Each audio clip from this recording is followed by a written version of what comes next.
இன்னைக்கு சப்ளிமெண்ட்ரியில் காலை ஒரு பாட்டு ஒன்று பார்க்கலாம். காலைமை ஒரு பாடினது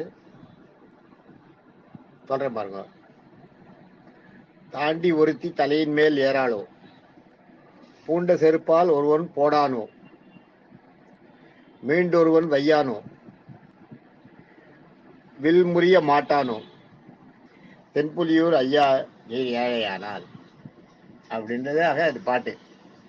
இதில் பார்த்தீங்கன்னா, தாண்டி ஒருத்தி தலையின் மேல் ஏறாளோ, தலையில் ஏறது கங்கை.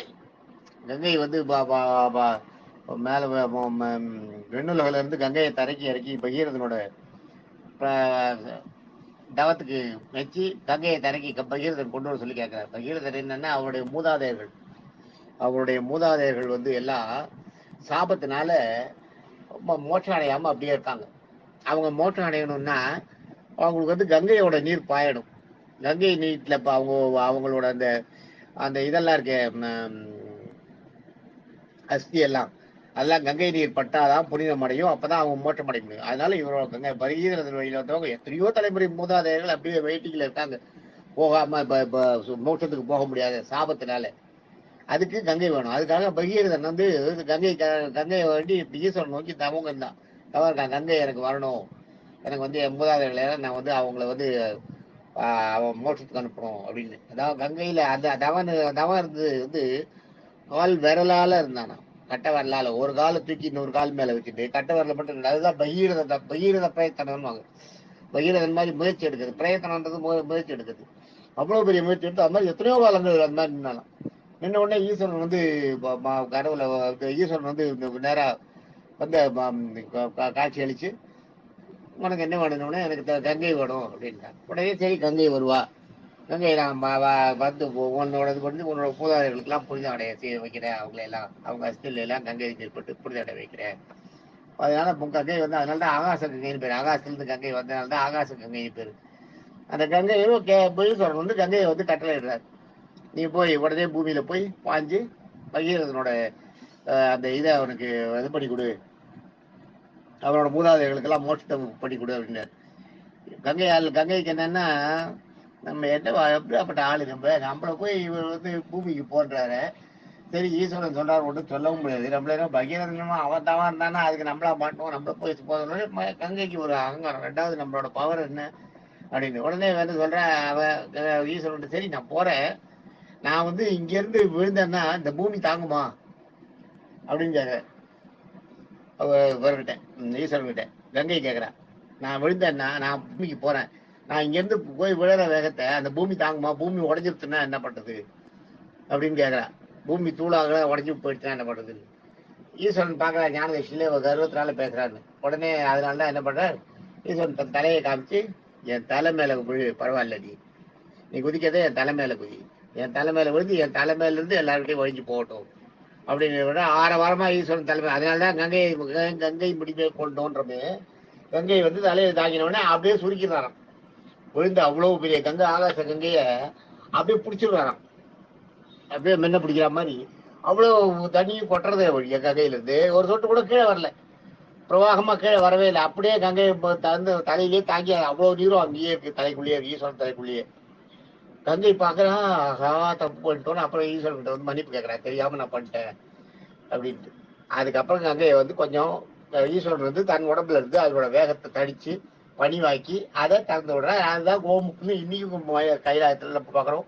கைலாயத்துல இருந்து வந்து கோமுக்குன்னு ஒரு இடம், அந்த இடத்து வழியா வருது. நானும் ரங்கநாதனும் போனோம். அங்க கங்கோத்திரி போனப்ப நானும் ரங்கநாதனும் போனோம். கங்கோத்திரி போயிட்டு அந்த உள்ள ஒரு வழி இருந்தது, அதுல கொஞ்சம் தூரம் போகணும் நாங்க கோமுக்கு போறதுக்கு. அந்த வழியெல்லாம் போய் பார்த்துட்டு வந்தோம். ஆனா கோமுக்கு உள்ள இருக்கலாம்ல போக முடியல. அப்ப ஏதோ தடை போட்டுருக்கோம் அந்த இடத்துல, வேலை நடந்ததுட்டு. இல்லாட்டா நாங்க போற ஐடியாவில் தான் போயிருந்தோம். நான் ரங்கநாதனும் போயிருந்தோம். அங்க கங்கோத்திரி போயிருந்தோம். அந்த அந்த அந்த அது மாதிரி அந்த கங்கையை வந்து தலையில் எழுதினதுதான் இங்க வந்து என்ன சொல்றாரு இவர் வந்து சொல்ற, தாண்டி ஒருத்தி தலையின் மேல் போடாளுன்ற, தலையின் மேல் ஏறாலும், தலையில வந்து பொத்துன்னு குதிச்சால இதுக்கெல்லாம் என்னன்னு காரணம் பின்னாடி சொல்லுவார். ஒருத்தாள் கங்கை அதான் தாண்டி ஒருத்தி தலையின் மேல் போடாலும், பூண்ட செருப்பால் ஒருவன் போடானும். கண்ணப்பர் என்ன பண்ணாராம், கண்ணப்பரோட கதை தான் இது. கண்ணப்பர் காலில் இருக்க செருப்பால ஒரு கண்ணை ஈஸ்வரன் காலஹஸ்தி கதை நான் உங்களுக்கு முதலே சொல்லிட்டேன். ஒரு கண்ணில் வந்து ரத்தம் வருதுன்னு உடனே அந்த கண்ணை தன்னோட ஒரு கண்ணை பிடிங்கி அந்த கண்ணில் வச்சு அப்பிட்டாராம். அந்த கண்ணில் ரத்தம் நின்று போச்சு. நின்று போன உடனே இந்த ஒரு கண்ணால பார்த்தாரு பார்த்தீங்களா, அந்த ஒரு கண்ணில் வந்த ரத்தம் நின்று போன உடனே இவருக்கு ஒரே சந்தோஷமா இருக்கும். அந்த கண்ணில் வந்த ரத்தம் நின்று போயிடுச்சு. இவர் கண்ணில் ரத்தம் கொட்டுறது ஒரு கண்ணு பிடிங்கின வலி எப்படி இருக்கும். ஆனா இவருக்கு ஒரே சந்தோஷமா இருக்கான், ஈஸ்வரனுக்கு ஒரு கண்ணில் வர ரத்தம் நின்று போச்சு அப்படின்னு. அதான் பக்தின்றது. அதுதான் தன்னை மிஞ்சின பக்தின்றது. அதுதான் ஒரு இந்த மாதிரி பக்திக்கு வந்து ஈடே கொடுக்க முடியாது. ரொம்ப பாமரமா இருக்கும். ஆந்திராலேயே நிறைய நீங்க பாத்தீங்கன்னா அந்த இது பார்க்கலாம்.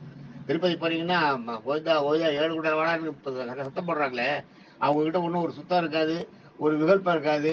உங்களுக்கு வந்து வெள்ளந்தி மனிதர் எழுதுவாங்களே, அது மாதிரி அவங்களோட குரல் எல்லாமே அவங்க அத்தனையும் அப்படியே அப்படியே வச்சிருப்பாங்க, பணையம் வச்சிருப்பாங்க வெங்கடாஜலபதிக்கு. கோவிந்தா கோவிந்தான். அதே மாதிரி ஈஸ்வரன் கிட்ட அப்படியே ஒரு கண்ணை பிடிங்கின வழியே தெரியல அவருக்கு. ஈஸ்வரனுக்கு ரத்தம் வந்து நின்று போனோடனே ஒரே சந்தோஷமா இருக்கு. குதிக்கிறாராம், ஆடுறாராம். ஈஸ்வரன் சுத்தி சுத்தி வந்து மறுபடியும் கிட்ட வந்து பார்த்தா அந்த கண்ணில் ரத்தம் நின்று போச்சு. இன்னொரு கண்ணில் வருதான். இன்னொரு கண்ணில் வருதுன்னு என்ன பண்றதுன்னே தெரியல அவருக்கு. இந்த கண்ணில் வருதுட்டு அந்த கண்ணை புடுங்கிறதுக்கு போறாராம். பிடிங்கினா நம்ம எங்க வைக்கிறது, இடம் தெரியலையே. கண்ணை பிடிங்கலாம், கையில வச்சுக்கலாம். கண்ணு தெரியாதப்ப ஈஸ்வரனுக்கு எந்த இடத்துல கண்டு இருக்குன்னு தெரியும், நம்ம எப்படி கண்டுபிடிக்க முடியும். என்ன பண்ணாரா, அந்த இடத்த வந்து காலால் அப்படி அடையாளம் பண்ணாராம், காலில் இருந்து செருப்பால. கண்ணுக்கு நேரா காலை ஊனிட்டு ஈஸ்வரன் தலைமையில கண்ணு மேல காலை வச்சுட்டு இன்னொரு கண்ணையும் பிடிக்க வச்சுட்டாராம். அதுதான் பக்தி. தலை கால் கை எந்த வித்தியாசமும் தெரியாது, செய்யணும் அவ்வளவுதான். அந்த ஈஸ்வரனுக்கு வர ரத்தம் நிற்கணும். 2வது கண்ணை பிடிங்கி வச்சாராம். அதைத்தான் இங்க சொல்றாரு. அவர் பண்ணது அந்த கண்ணுக்காக. ஆனா இவர் என்ன சொல்றார், பூண்ட செருப்பால் ஒருவன் போனாராம். செருப்பு காலையில மிதிச்சா எல்லாம் கொஞ்சம் தலையில ஒத்தி தலையில ஓங்கி வந்து குதிச்சா இந்த வாழ்ந்து இன்னொருத்தன் வந்து செருப்பு கால மிதிச்சாங்க அப்படின்னு சொல்றாரு.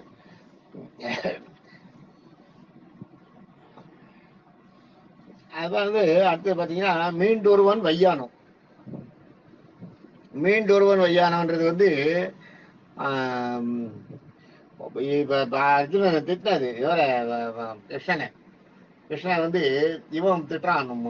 100 சிசுபால் 100 விதமா 100 திட்டுறான்.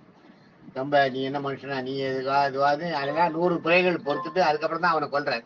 அதனால அதை சொல்றாங்க, மீண்டொருவன் வெய்யானம். எல்லாரும் வந்து ஒண்ணு அப்படி வெயில திட்டலையா, அது பண்ணலையா அப்படின்றாரு. அந்த மாதிரி ஈஸ்வரனையும் அதே மாதிரி வந்து எத்தனையோ பேர் திட்டிருக்கா. ஈஸ்வரனோட கதையில வந்து ஈஸ்வரனை வந்து இந்த மாதிரி பக்தர்கள்லாம் மீண்டொருவன் வெய்யானம். எல்லாரும் எவ்வளவோ உன்னை எல்லாம் திட்டிருக்காங்க, உன்னோட அடியார்கள் எல்லாம் ஏன் திட்டுறாங்க, நீ படுத்துற பாடு அந்த மாதிரி உன்னோட சோதனை அப்படி இருக்கு. அதனால மீண்டொருவன் வையானோம். வில்முறிய மாட்டானோன்றது வந்து ஈஸ்வரன் வந்து அர்ஜுனன் வந்து காட்டுல 14 வருஷம் அஞ்ஞானவாசம் இருந்தப்ப, காட்டுல 14 வருஷம் வனவாசம் இருந்தப்ப கிருஷ்ணன் வந்து அர்ஜுனனுக்கு சொல்லி நீ போய் ஈஸ்வரன்கிட்ட பாசுபதாஸ்திரம் வாங்கிட்டு வான்னு சொல்லி அனுப்புறாரு. இது கிருஷ்ணனுக்கு 3/4 குணம் ஞானி தானே, எப்படியும் பின்னாடி சண்டை வரப்போறதுன்னு என்ன தெரியும். பாசுபதாஸ்திரம் வேணும். இந்த பாசுபதாஸ்திரம் இருந்தாதான் நம்ம வந்து கர்ணனை கொல்ல முடியும். கர்ணனை கொல்றதுக்கு பாசுபதாஸ்திரத்தை தான் யூஸ் பண்றது. இந்த பாசுபதாஸ்திரம் வேணும். உடனே பாசுபதாஸ்திரம் ஈஸ்வரன் கிட்ட இருந்து அந்த அஸ்திரத்தை வாங்கிறதுக்காக போறான் அர்ஜுனன். போகும்போது ஒரு பன்றி வருது, பன்னியை வேட்டையாடுறான். பன்னியை இவன் அம்புடுறான், அர்ஜுனன் அம்புடுறான். இன்னொரு வேடனும் ஒரு அம்பு விடுறான். 2 அம்பும் ஒரே நேரத்துல போய் இப்போ அந்த பன்னி மேல விடுறது. அடிச்ச உடனே பன்னி வந்து என்னதான் நான் தான் அது பண்ணேன், நீ தான் பண்ணேன்னு சண்டையா எடுது 2 பேரும். ஈஸ்வரனுக்கு ஏன் நான் தான் அடிச்சேன் பண்ணிய, அர்ஜுனன் சொல்ல நான் தான் பண்ணி அடிச்சேன், வேணா நீ எடுத்துன்னு போய் எனக்கு வேண்டாம், ஆனா நீ அடிச்சேன்னு சொல்லி பெருமைப்பட்டுக்காத, நான் தான் அந்த காட்டு பண்ணி அடிச்சேன். அவன் வேலை என்ன சொன்னா, நான் அடிச்ச பண்ணி இது நான் தான் அடிச்சேன், நீ அடிச்சேன்னு எப்படி சொல்லுவேன்னு சண்டையா எடுது 2 பேரும். அப்ப ஒருத்தருக்குள்ள ஒருத்தர் சண்டை போட்டுக்கிறான். அதுதான் வில்முறிய மாட்டானோ. ஒருத்தர் அடிச்சு இப்ப தகராறு நடந்ததுல முதல்ல வில்லு விட்டு சண்டை போட்டுக்கிறா. வில்லு யாராலும் ஜெயிக்க முடியல. ஒருத்தர் வில்ல ஒருத்தர் கையில இருந்து விட்ட வில்லு கையில இருந்து அம்பு வில்லுல இருந்து கிளம்பிடுது. அதே மாதிரி எதிரியோட அந்த இன்னொரு சைடு வேடனோட கையில இருந்த அம்பும் கிளம்பி வில்லுல இருந்து அம்பும் கிளம்பிடுது. அந்த அம்பு வந்து வேடன் விட்ட அம்பு வந்து அர்ஜுனனோட வில்ல பிடிச்சிருது, அர்ஜுனன் விட்ட அம்பு போய் வேடனோட வில்ல பிடிச்சிருது. அதான் வில் முறிய மாட்டான். குஸ்தி கையில சண்டை போட்டுக்கிறான், அது பெரிய கதை. அது மாதிரி பார்த்தாலும் தென்புலியூர் ஐயா, தென்புலியூர்ன்றது வந்து திருப்பாப்புலியூர். திருப்பாதிரி புலியூர்ல இன்னைக்கு பாதிரி புலியூர்னுவாங்க. பாதிரி புலியூர் வந்து தென்புலியூர்னுவாங்க. தென்புலியூர் ஐயா நீர் ஏழையானார். நீ வந்து பிரம்மாஜி சாப்பிட்டா நீ ஓடி எடுத்து பிச்சை எடுக்க போனேன்னா உன்னை எல்லாரும் இப்படிதான் பண்ணுவாங்க. இது வந்து திட்டுறது போல வஞ்ச போயிடுச்சு, பகழ்வது போல புகழ்வு. அதான் சொல்றேன், நீ வந்து பிச்சை எடுக்கிறதுனால நீ வந்து எவ்வளவு பெரிய ஆளு. நீ ஓட எடுத்துட்டு பிச்சை எடுக்க போறத பார்த்துதான் ஒருத்தி தலைமையில குதிச்சா, ஒருத்தன் செருப்பால மேல போட்டான், ஒருத்தன் வந்து இருக்கிற அடியாரெல்லாம் உன்னை திட்டினாங்க, ஒருத்தன் வந்து நீ உன்னோட வில்லையே முடிச்சான். எல்லாத்துக்கும் காரணம் என்ன? நீ ஏழையாயி பிச்சை எடுக்க போயிட்ட. அதான் நீ ஏழையா மாறி பிச்சை எடுக்க போனதுனால இவங்க பேரும் இத்தனை செய்யறாங்க அப்படின்றதாக இந்த பாட்டு. ஏதான் அருமையான பாட்டு இது. தாண்டி ஒருவன் தலையில் மேல் ஏறானோ, பூண்ட செருப்பால் ஒருவன் போடானோ, மீண்டொருவன் வையானோ, வெல்முறிய மாட்டானோ, தென்புலியூர் ஐயா நீர் ஏழையானால். இது காலமே ஒரு பாட்டு. தேங்க்யூ.